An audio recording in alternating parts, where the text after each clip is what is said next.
Senator Stevenson. We've worked on a deal that's, there's a compromise. We can't say it's finished because I don't think it's passed the House yet. But there's some things going on that we think we're going to get to the finish line with this. Can you tell us a little bit about the deal? What does it entail? We would move, we wouldn't be at 4.8, we'd be at 4. What 4 does is it allows about 85, actually I think it's 88% of the labels that are now in the stores would be able to stay there without any changes. So there would still be, and then we would basically anything over 4.0 would remain in the alcoholic beverage control stores. How do you feel about this? You wanted 4.8, but can you live with this? You know, well, being a non-drinker, until maybe the session's over, I think. Can we go together? Yeah, we can live with it. I think the industry, the retail industry, they will be okay with it. It isn't, you know, it's not where we certainly wanted to go to, but I think we can get there eventually. It might take years, I don't know. That will leave us, we will literally be the lowest state in the country then. That would be the lowest prescribed rate in retail establishments in the country. So at this point, if we are the lowest, I mean, you said 88 brands stay on grocery convenience store shelves. Not 88 brands, 88%. 88%, I'm sorry. And it's not of the brands, it's of the packages the brands provide. So that means, like, what are we talking, 6-packs, 12-packs? Yeah, you'll still be able to buy what you've become accustomed to in the stores, and you know you won't have to pick up the 20 bottles instead of 6. So. Does it ward off a ballot initiative? I don't know. You know, I'm not in control of any of that. And Minnesota still has that 3.2, but then we'd be the lowest after that, right? Minnesota really doesn't make any difference because I shouldn't say that because they have 3.2 in the grocery stores, but they also have a liquor store in corners that sell a full regimen of liquor. The privately owned liquor stores. Privately owned, and it's kind of like we have convenience stores in Utah. They have liquor stores. They're all privately owned. I noticed a task force as part of the compromise. Can you explain what that would entail? Well, there was, yeah, I can. There was, and this was really been part of the process as we've gone along. If you remember last week when we presented the bill in the House committee, they substituted the bill, and the task force was what they substituted in. They wanted this studied, and there's been some compromising going on. We have an enactment date. This will become available, I think, on November the 30th or 1st of 2019. There were some dates that were pushed out farther than that we've negotiated away from it. There were some taxes that were put in that we've taken out because it didn't seem like they were necessary. Because they had substituted to ask for a tax hike, correct? What they'd ask for some taxes and fees, and what they'd ask for is a hold harmless clause that would allow ABC to not send less money to school lunches, prevention programs, and law enforcement. But our thought is that those will never see or won't see a decrease just because of the rate of growth. And ABC will put products on the shelves as soon as the products between 3.2 and 4 go away. They'll put products immediately on the shelf that probably have a better margin attached to them than we do with the beers. So will there be a higher tax then on beer and grocery and convenience stores? Because I thought that the original substitute or draft language was proposing that. There were some things that talked about going in and adding not a tax, but they were asking for some more fees to be attached, a change in licensing, and we've taken that out. You know, convenience, all retail got hit fairly heavy last year when we did the major alcohol cleanup. Everyone's paying more for a license, and we felt like that was enough. Is the House going to go along with that? Again, you know, that's what makes great reading if they don't. So. And the task force, what would they study if you've already agreed on that? Well, is it further raising the limit? I think the question is do you go to 4.8 and how does it change? So we've looked at that, but when we put the task force will have its work done, and I think report back to business and labor during the interim. Does it have to go to 4.8 in order to make the market, to stabilize the market, if you will? Yeah, well, I shouldn't say stabilize the market. I'd like to say we're at 90% now. It probably, there'll still be those labels that are between 4 and 4.8 will still be available in ABC stores. So I don't know what you mean by stabilize, but I think what it does is it basically just took it to 100%, and it took us to the same rate of Kansas, which is was the lowest state. And that's one of the reasons we moved it to that point. We felt like that we don't want to be a lone wolf down here. Is 4.8 inevitable? No, I couldn't say that. I think that would be speculation, I think. But I think we've definitely moved the needle with what we've done this year. So you feel good about this? Yeah, I'm okay with it. I mean, I've been in the middle of what's going on, and you know, the folks, the retailers and the C-store operators who we've been working with, and I think they're probably 88% comfortable. Do you have a sense at this point how it would change revenues at state liquor stores? Well, it'd probably change them somewhere between 4 and 4.5% of gross. Gross is approaching $500 million, so you can figure it out. If you just took it out and never put anything in its place. But if you start filling that up, we just don't think we'll see a change. If you took 4.5% revenue out of the store, you'd end up with a lower than 7% growth. So you might only have a 2 or a 3% growth for next year. But that's not where it'll go, because they'll fill that space and we'll start replacing. You know, it's like changing the sour cream in the dairy case. Jerry, I don't think this changes people's habits of where they buy their beer. I don't think it affects it much. Well, that's you know, the people were picking up a 6-pack at one of our chain stores. They're probably going to continue to do that, but they'll just have the same choices they've had in the past. Is what it really So- does. Yeah, there's probably an argument that it's more convenient in a convenience store, but there's probably an argument too that if you go to the liquor store, maybe you pick up some hard liquor that you wouldn't get in a convenience store. So it's hard to know which of one is, Yeah. you know. I just don't think it change people's habits. Retail it's a fickle business. If you change their habits, this will prevent them from having to have their habits changed. And you have a pretty good sense, right, of how the rural liquor stores, the rural convenience stores especially, how these beer revenues affect them, right? I mean, how do you think the 4.0 change will, be for those folks? I think this stabilizes that, stabilizes their ability to compete. I think it will be business as usual for those guys. This will come and go, and you won't even know it. What's your, maybe this question's been asked since I came in later, but what's your sense of the stick of of a potential ballot initiative looming that, and did that help to tip the balance here toward a compromise? You know, I don't know. I know there are a lot of issues. All of them seem to be very minuscule in the state, with the exception of the beer issue. And it depends on how many crossover drinkers you've got and everything else. I would think we probably would not have a ballot initiative. Now that's maybe Under any circumstances? No, I can't see that.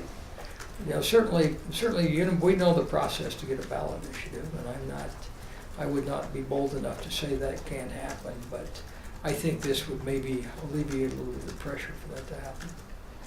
So there still could be? Oh, yeah, that's always the case.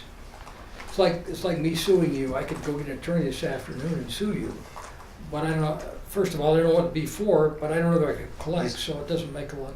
Is this analogous to the Prop 2 initiative, where you had a compromise announced prior to the initiative passage? I haven't, Do you see it the same way? I don't know, I haven't heard a lot of threat on a Prop 2. I mean, I've been working on, like, I think I've made this statement before, I've been working on this literally for 3 years. That's when the state started falling off the list. There were mandatory sales of 3.2 products in the stores. And so as I've gone to conferences and had opportunity to talk to legislators around the country, we've evaluated this, and this is what I came up with this year. Let's just come up with a bill and let's get it on let's move it. Sounds like a good compromise, so. Anybody else have any other comments on it? I saw the bill from the House creating the tax reform task force was circled. Can you talk about that, President? I think Senator Hemmert was off the floor or Well, something. I was there, but I was talking to two members of the Senate about the bill, and we haven't had a chance to talk about it in caucus, and thought it probably makes sense to have a caucus Okay. discussion before we ran the bill. Is there any specific concern or anything that you want to add to that at this point? No, it's just we haven't, you know, this tax situation has been such a big conversation this whole legislative session. I think to run that bill without talking about it in caucus, and even Senator Maine came over and she had some comments about it, and I think we should, you know, hear what we can hear before we run the bill. Are Democrats included in the bill as it stands? Yes, Sure they are. But according to Senator Maine, not enough of them. So what is the makeup of the task force? So it's five people from the Senate, 5 people from the House, and then the Senate President and the Speaker can also appoint 2 non-voting members to the task force, because it's a legislative task force. So to be a voting member, you have to be in the legislature. And of the 10, 2 have to be from the minority party. In each town, one in Well, the- 1 in each body, so of the 10 total. So we're kind of like, we think there should be 2 in each body, but that's the conversation for another time. And the governor's office has asked that they have the ability, or it would still be an appointment through either the Speaker or the President, but that some folks, they have the opportunity to put some names forth, to put some folks on there. So there's still just some stuff we need to talk through. So it's only 10 total, not 20?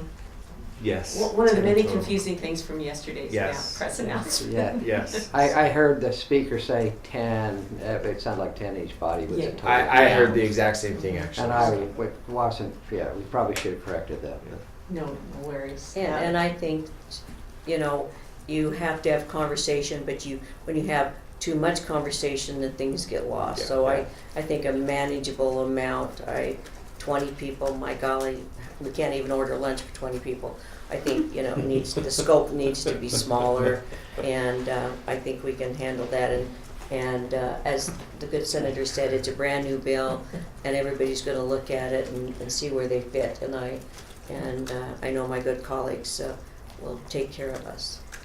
And what's happening with the budget process at this point? You passed a supplemental bill last night.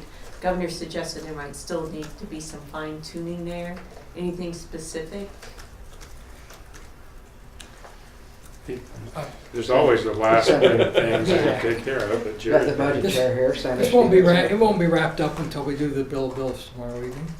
But that's part of the process, because this has happened the way it has this year. You know, EACs, we're gonna have one tomorrow, or we've gotta have one tomorrow or this evening. And there's one scheduled, and we're gonna have to have that. But it'll probably be just a scaled down version and an adoption, and that's the only piece of it that we really have to have. And then we'll move on, but there's changes that will be made, I think, right up until tomorrow evening. Realignment. And asking specifically on the supplementals, I know you can fix that in the bill of bills. Is there something specific there that still needs to be tweaked? Because that was done pretty fast yesterday, right? As these things go. No, Yeah. well, it was done fast, but you want to Yeah. remember that was built around a consensus that we had over a week ago. So was HB 441. So that the budget that was put together was voted on by both majority leadership teams, in a joint meeting, and it was unanimous. So that budget was decided last Wednesday. And it was done after a lot of work from the appropriations chairs in both bodies. And there were very few changes to that bill other than what was agreed to a week ago. And most of that was honoring the requests and the priorities of the committees. Subcommittees did really good work this year on this, preparing their budgets. Well, as I understand it, the changes in the supplemental bill that came over from the House really were just switching ongoing money to one time. It wasn't the priority. Those are the only changes. Okay. Line item changes were part of that. Are there any tweaks to that, though, that might still come, switching some of those back? As far as one-time to Yeah. ongoing, I doubt that, but I think there'll always be, and as Senator Stevenson said, until we pass the bill of bills, there's a lot of people, it's amazing, skinny, slender, maybe a little, maybe we ought to call it I think it's been nicknamed the 3.2 or the 4.8. So they've given us a new acronym, and we now have a 4.0 budget. That's right. But whatever it is, And that may be closer to real. people want to add more to it, and we'll probably have that pressure until, even until the final moments, okay? What's been the feedback on the compromise that settled this budget impasse? Some of the entities that are getting one time now instead of ongoing money, you starting to hear from them? So I really don't think any of those entities were chosen because of who they are. They were chosen because of the issue. And let's stay focused on the issue. And the issue is that we've got a structural problem and that we need to try to fix it. So how can we continue to say to everyone, we're okay? And I think, because we're not okay. So the message is that we're okay this year. We'll fund 100% of the budget this year. But next year, here's what'll happen if we don't fix the problem.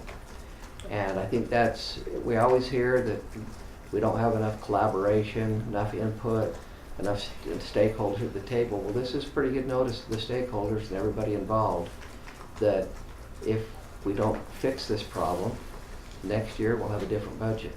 And I think that is probably the appropriate thing to do. Give plenty of notice. If the federal government were doing this, they'd call it the stimulus package.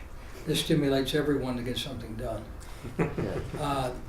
That's part of it. The other piece, I think if you go through and look at all the one-time things we moved, they don't have anyone's job attached to it. It allows state government to go ahead and function the way it is. And it doesn't affect really important things that we have to get done. So those movements have been very deliberated in the way we've done it.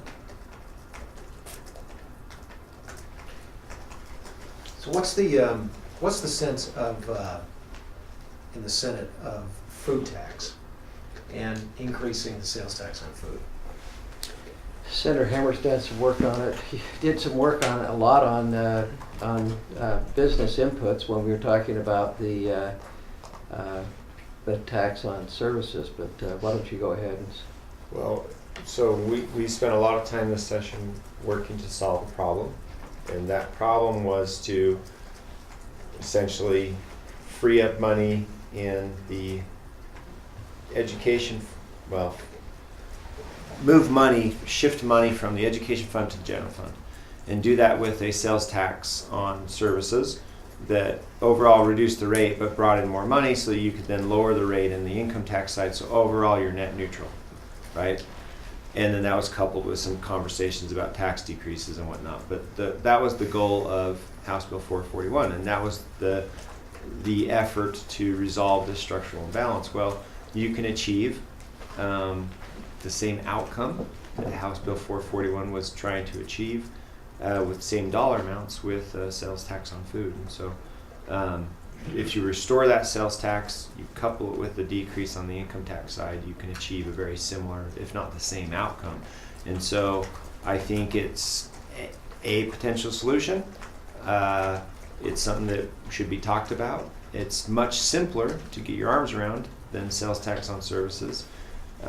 So that's kind of something that I have been looking at and getting more passionate about as I continue looking at it and continue thinking about ways to potentially address the structural imbalance that we're looking at here in the state. For people who say, well, that's a regressive tax, and the reasons that at least one former governor wanted to cut the tax, eliminate it altogether at one point, was because it's so regressive for a need, not a want.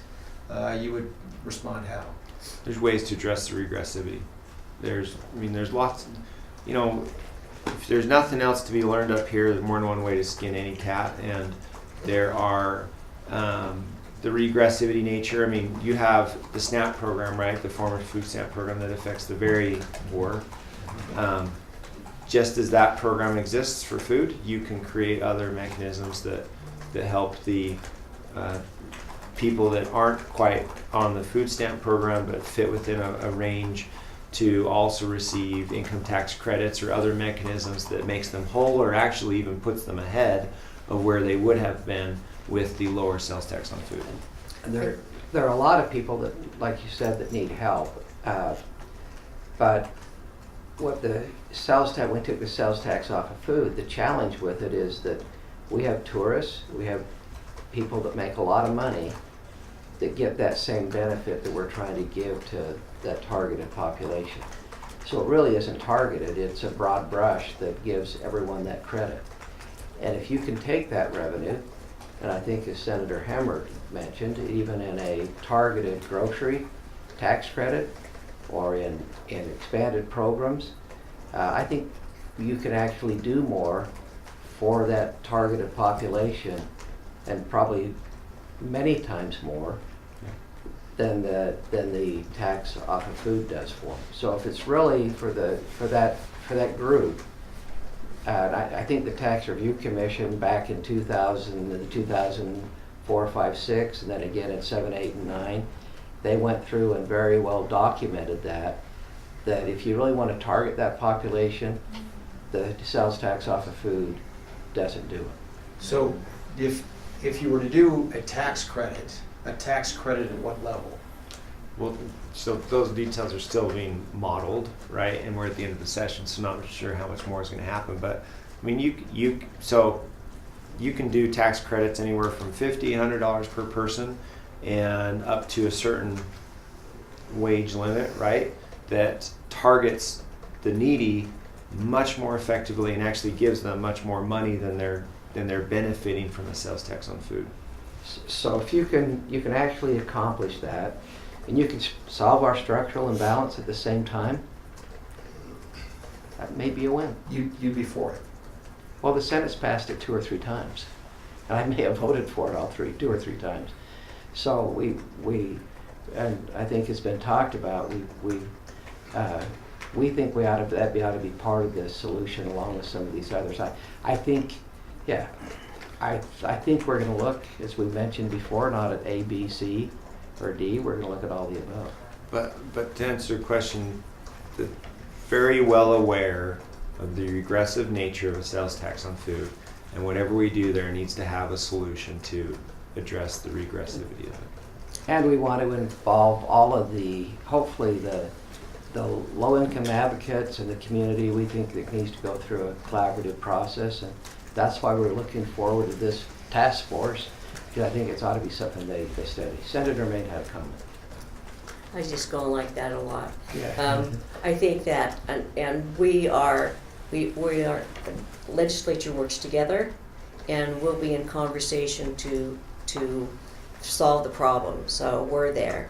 If we're just, as Democrats, we're uncomfortable with tax on food. We've always been there, but we're going to work together to make sure we have a whole, and we can scale it. We can talk about all that, but everybody has to eat.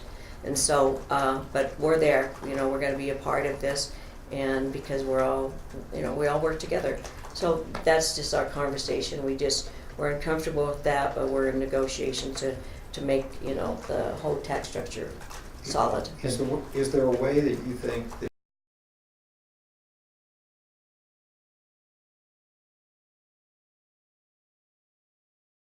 We have a philosophy, and no one is comfortable with that. I don't think any of my colleagues are, but we'll work together to, we'll have an outcome. We have to have an outcome. We need to fix this. Obviously, what we've had was put out in good faith. It just, kind of too big. And so I think we've got a roadmap to make it palatable for everybody, and I think we're on the same track. Do you see any way Democrats could come around on food tax if it's combined with other measures, some expanded services or property tax or something? Is there a way Democrats, or is it just too much of a lift for?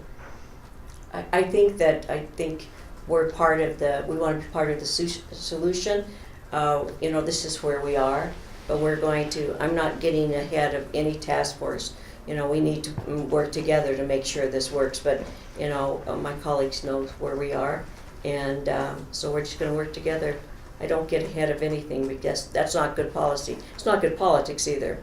And hopefully the task force and those involved would be receptive to those ideas and try to work through those. So I think there'll be issues. So other questions?